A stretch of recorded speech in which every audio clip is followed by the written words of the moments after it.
Hello everyone, Namaste. My name is Dr. Tanuja. I did my MBBS from Harbin Medical University, China, and now I'm currently working as a medical officer in an NGO in Himachal Pradesh. So इस video में मैं बात करूंगी कि FMG के लिए किस तरह से अप्रोच रखनी है, किस तरह से प्रिपेयर करना है. So talking about the preparation, I am going to divide students in three categories A, B and C. So let's assume जो A category के लोग हैं, they have plenty of time to prepare and appear in FMG examination or be it next. And let's assume जो B category के students हैं, they are targeting December 2023 FMG examination. And let's assume जो C category के लोग हैं, they have already appeared in FMGE or they are going to appear in upcoming FMGE that was supposed to be in May. तो अभी पता नहीं है कि एग्जाम मई में होगा, जून में होगा, कब होगा, but still I am going to divide students in these three categories. Talking about the first category, that is category A, assuming that they have 12 months or more than that, and if you're watching this video and you think that you belong to category A, then आपके पास more than 12 months का time है. जो आपका first read होना चाहिए, that should be completed within 6 months. पहले तो after watching this video अपना एक ब्लूप्रिंट रेडी करो, right everything down, make a routine for your self कि कौन से सब्जेक्ट जो है वो कितने टाइम में आप खत्म कर सकते हो, because not everyone can have similar schedule. So मैं सबके लिए नहीं बोल सकती हूँ कि इतना घंटा पढ़ाई करो, इतना घंटा पढ़ाई करो. एटलीस्ट मिनिमम 6 घंटे तो देने ही पड़ेंगे हर दिन के, if you have 12 months. I am saying minimum, maximum is up to you कितने घंटे आप पढ़ सकते हो, बट मिनिमम 6 घंटे तो देने ही देने हैं एक दिन में. तो you can make a schedule for your self कि 6 घंटे अगर मैं एक दिन में पढ़ूंगा तो 6 महीने में मेरे कितने सब्जेक्ट्स कंप्लीट हो जाएंगे, या मैं 6 महीने से पहले अपना फर्स्ट रीड कंप्लीट कर सकता हूँ या नहीं कर सकता हूँ. It is up to you, but still I am giving you 6 months के जिसमें आपने अपना फर्स्ट रीड कंप्लीट करना है. Now moving on to your first revision. First revision जो है आपका वो 3 मंथ्स में होना चाहिए. Now when you start revising, साथ के साथ ही आपको जीटीज देना स्टार्ट करना पड़ेगा. If you have 12 months in your hand, then I would say एक महीने में 2 जीटीज तो देने ही देने हैं और मिनिमम 10 जीटीज तो देने ही देने हैं. फर्स्ट रीड के टाइम पे एक जीटी दे सकते हो, जस्ट इवेल्युएट योर सेल्फ कि कहाँ पे स्टैंड कर रहे हो अभी आप. एंड आफ्टर दैट जब रिविजन स्टार्ट होगा तो जो फर्स्ट रिविजन होगा 3 मंथ्स का एंड सेकंड रिविजन होगा 2 मंथ्स का. तो 5 मंथ्स का जो रिविजन पीरियड रहेगा उसमें हमें हर मंथ 2 जीटीज देने हैं, विच कम्स अप टू 10 जीटीज. तो ऑल इन ऑल 5 महीने में आपको 10 जीटीज देने हैं. और सिर्फ जीटीज देने नहीं है, जीटी का मेन पर्पज ही यही है कि आप अपने आप को इवेल्युएट कर रहे हो. लास्ट टाइम जो आपने मिस्टेक्स करी थी वो इस बार नहीं होनी चाहिए. रिवीजन में जीटीज का सबसे बड़ा इंपॉर्टेंट रोल यही होता है कि आप अपने आप को एनालाइज करो, कौन सा सब्जेक्ट आपका सबसे ज्यादा वीक है और कौन सा सब्जेक्ट ऐसा है जिसमें आपको ज्यादा फोकस करने की जरूरत नहीं है. You already know a lot of things about it. तो वो सब चीजें जो है आप सेग्रीगेट कर सकते हो. उसके बाद एक महीने का रिमेनिंग टाइम बचता है. अब जो रिमेनिंग टाइम पीरियड रहेगा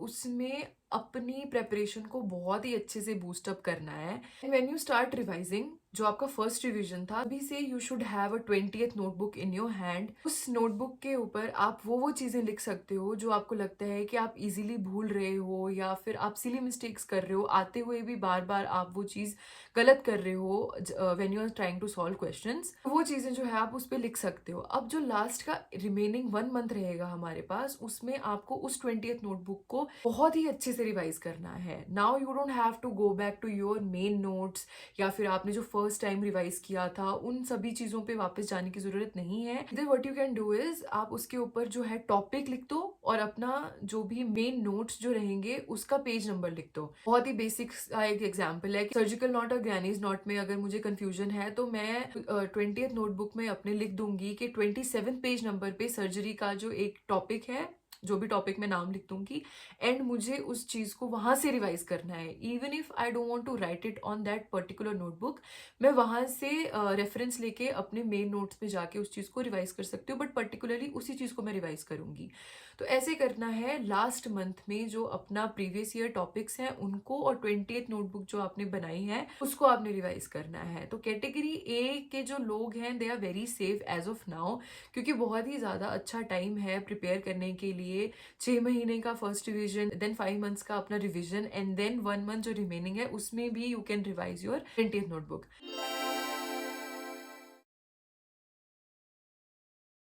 now coming up to the second category, that is category B, जो लोग दिसंबर में अपना एग्जाम जो है टारगेट कर रहे हैं। लेट्स अज्यूम कि आप लोगों ने अभी तक अपनी प्रेपरेशन बिल्कुल भी स्टार्ट नहीं की है, you are starting from scratch, you don't have 6 months of time for your first read, but first read is important right. अगर फर्स्ट रीड ही नहीं हुआ होगा तो रिवाइज कैसे करेंगे फिर? अगर हम मई से काउंट करें, दिसंबर में अगर एग्जाम होएगा तो मई से लेके नवंबर तक you have 7 months in your hand for your first read and your revision, you only have 7 months in your hand. तो आप क्या कर सकते हो कि 3 months का जो आपका टाइम है वो आप अपने फर्स्ट रीड के लिए दे सकते हो। अगर आप उससे ज्यादा जल्दी कर सकते हो that is up to you, but still I am giving you 3 months of period के जिसमें आप अपना फर्स्ट रीड कर सकते हो। नाउ यू कैन सेग्रीगेट जो सब्जेक्ट आप रैपिड रिविजन से आप सोचते हो कि रैपिड रिविजन से आपको करना चाहिए, go for rapid revision.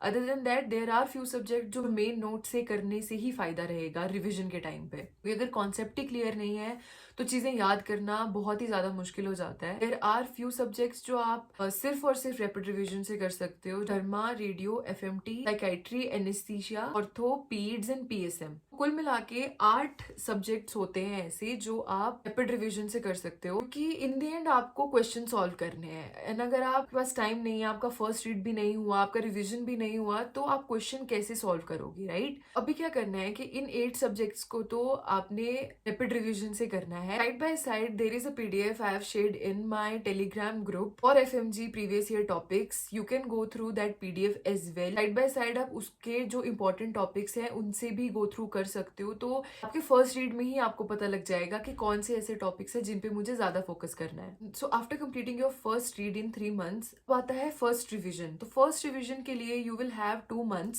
Second revision के लिए you will have 1 month। Minimum 12 hours तो देने ही पड़ेंगे। अगर इतने कम टाइम में बहुत सारी चीजें करनी है तो मिनिमम 12 आवर्स तो देने ही पड़ेंगे अपनी पढ़ाई के लिए। तो if your category B student, you have only 3 months for your revision. इसमें आपको अपना फर्स्ट एंड सेकेंड रिविजन दोनों करना है। What you can do is आप 3 GTs दे सकते हो पर मंथ, विच मीन्स कि 3 महीनों में you will be doing 9 GTs, और उसके साथ साथ में आप अपने आप को एनालाइज भी कर सकते हो। तो डजेंट मैटर आपके पास 12 महीने थे या आपके पास 7 महीने हैं, you can still give 9 GTs और अपने आप को आप एनालाइज कर सकते हो। अपने वीक पॉइंट्स के बारे में आपको पता लग जाएगा अच्छे से, और कौन सी चीजों पे आपको फोकस करना है, कौन सी चीजों पे आपको फोकस नहीं करना है, वो सारी की सारी चीजें आप अपने आपको एनालाइज कर सकते हो GT देके। सो 3 months for first read, 3 months for revision, and then you are still left with 1 month for exam. As I mentioned earlier, make sure you have your 20th notebook with yourself since beginning, because that book is going to help you in your future exams as well, be it your NEET PG or any other exam you are going to appear in future. For 20th notebook I have same advice for you guys as well। जो previous year topics की मैंने PDF share की होगी उसी से आप अपनी 20th notebook create कर सकते हो, which is going to help you in your last 1 month for revision। Also in that remaining month what you can do is you can watch YouTube videos of different subjects previous year question discussions, and जब आप वो discussions देखते हो तो जो question teacher put करता है उस टाइम पे pause करके you have to think about the answer and then play it further। इससे क्या होगा कि आपका अगर आंसर ठीक है तो you will gain more confidence, और अगर आपका क्वेश्चन गलत है तो आपको पता लगेगा कि इस चीज को किस तरह से मुझे सोचना था और मैं कहाँ पे गलती कर रहा हूँ।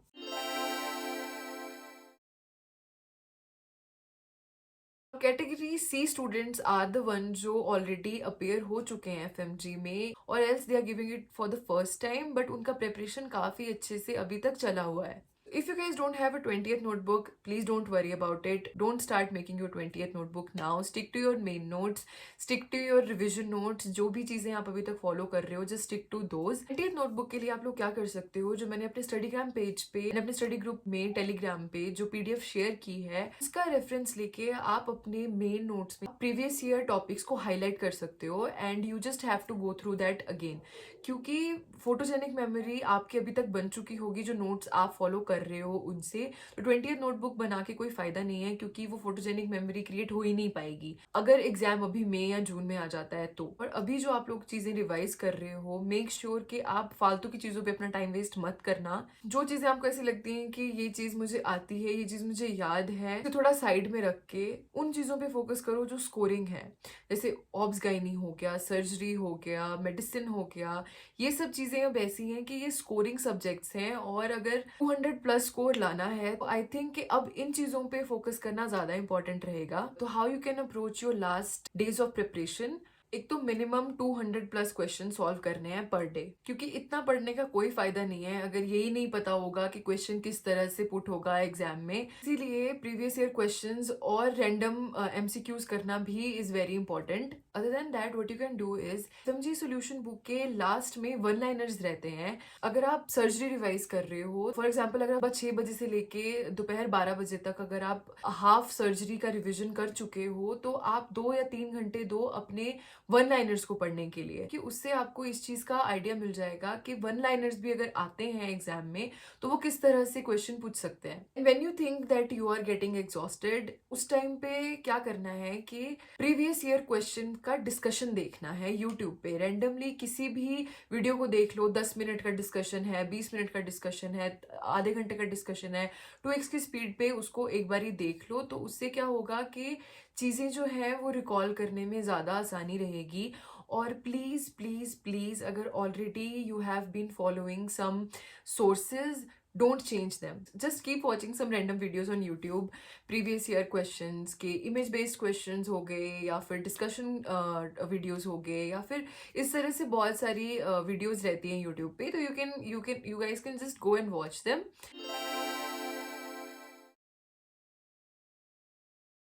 This is my advice for all the FMGs out there जो भी प्रिपेयर कर रहे हैं। I tried my level best कि मैं इन चीज़ों को सिंप्लीफाई कर सकूँ। आई रियली होप कि मेरी बात एटलीस्ट किसी को तो समझ में आई होगी, because really tried my best. Last advice I want to give to everyone, देखो पढ़ाई तो आप लोग कर लोगे, it is not an issue. अपनी मेंटल हेल्थ का और अपनी फिजिकल हेल्थ का ध्यान रखना सिर्फ आप ही कर पाओगे।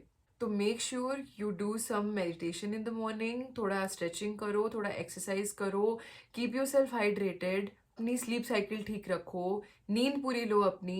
आई am pretty sure that you all are going to be an amazing doctor in future, no matter which exam you guys are targeting. I'm pretty sure that you guys are going to pass for sure. So all the best guys. I'll see you guys in my next video. Till then, bye bye, keep studying.